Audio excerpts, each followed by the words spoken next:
In this lesson, we're going to mark out the clicks that our finger makes on the ground plane and begin designing our user interface. So as we mentioned in previous lesson, we want all our elements created in the one composition so that we can create a very subtle bevel very easily. So to do that, let's create a new comp by hitting Control N inside the main comp.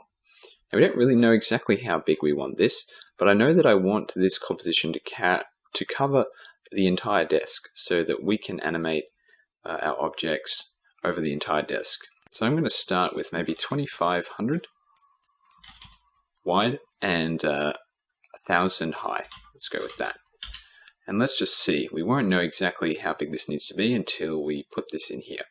And we'll just call this our UI. It's the user interface design. And let's make that a 3D layer, zero it out, and then just rotate.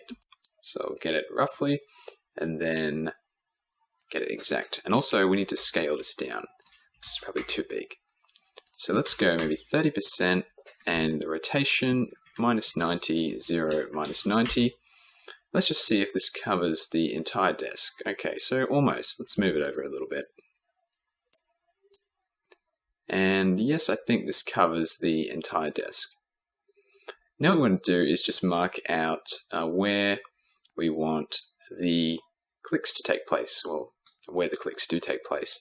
And we can just go in here and find exactly where or when the character clicks.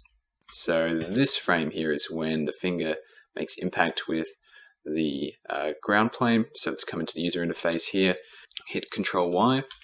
This will create a new white solid. I'm just going to call this click 1 and just make it maybe 20 by 20. And now what we can do is come back to the main comp and actually lock this and then go into the user interface. So now we can see this here, but we can also move the this solid around. So I'm going to move it to where I think the click takes place. So I'm just hitting Shift and the arrow keys to move it, and I think that it takes place about here. And also because we know that it starts in this frame, I'm going to hit Alt begin bracket. So if we take off transparency, we can go into the UI, hit tilde to go full screen, and now we can see it more clearly. What we can do is just find out that before this frame we don't have the click, then we do have the click, and we know exactly where it is in our composition. This is going to be very handy for us. So let's continue with the second click. We can see that it sort of takes place on this frame. So duplicate this, click 2, begin it here, just rename it to be organized. And again, we need to know exactly, oops, see I accidentally moved the whole composition. So let's undo that, and that's because I'm selecting this inside here, inside the main comp. We want to move it inside the user interface. Because if we move this, then the first click would become out of place. So when we have this selected, we can then move that to where we think it takes place, and that would be about there. And let's find the third click. That sort of happens on this frame. This will be click 3. Just rename these. This happens here and takes place right there. Okay, so just repeat this process for the other clicks, and there's only one or two more, but you already know how to do that. Okay, so now I know where all my clicks take place. I can get rid of this composition. You can see that's where they happen, and we need to design our interface around this. The first element that I want will be the main Windows console logo. If we have a look in here, just hit tilde. I'm going to design this one first. And let's just close off that panel. And let's create a new folder for this and just call this our UI comps, because we'll have quite a few of these and we don't want to muddy up our comps folder too much. And I might just make another folder and call it old for comps that I know I don't need to access, and that would be the match move. So in the user interface comps, let's create a new one, and this will be our Windows console. And this does not need to be anywhere near this big. I'm going to make it, or maybe 800 by 800. And in here, it's nice that we have a square, because when we create a new solid and make it comp size, we can easily just click on the ellipse tool, and if your solid is indeed a square, you can double click and it will create a perfect circle. If your white solid was a rectangle, it would then create an ellipse. So what we want to do with this is keep the circle but not have it solid.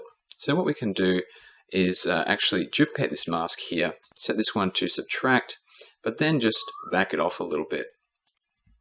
And I actually like it to be a little bit thicker, so maybe something like this. We won't really know until we see exactly how this is going to pan out.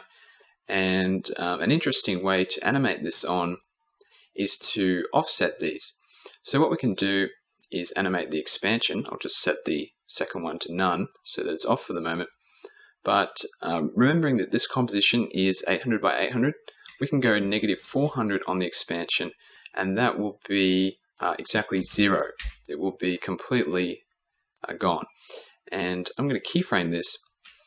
And what's important to note is the timing of this transition, because we want all elements to have the same timing so that they look uniform. So let's just say that we want the initial animation to take 30 frames total, which is just over 1 second. So we can set the mask expansion to 0 here, and then what we can do is actually just delete the second one, duplicate mask 1 again, set this to subtract, and then what we can do is actually move this keyframe in 1. So now we can see that we have this little line animating because the animation of our mask expansion is offset. If this was at exactly the same time, we would only get this very thin line because it would be pretty much inverting itself. So if we offset this by a frame or two, we get this interesting animation. But you'll notice that it completely disappears, and that's because the mask expansion of mask 2 goes to 0. Well, we might want to make this minus 10 or minus 15. Let's go minus 20. And now if we play this, we can see that it looks interesting because it starts off thin, gets thicker, and then becomes thin again. So that's a really interesting look. And in the next lesson, we'll continue designing and animating our user interface.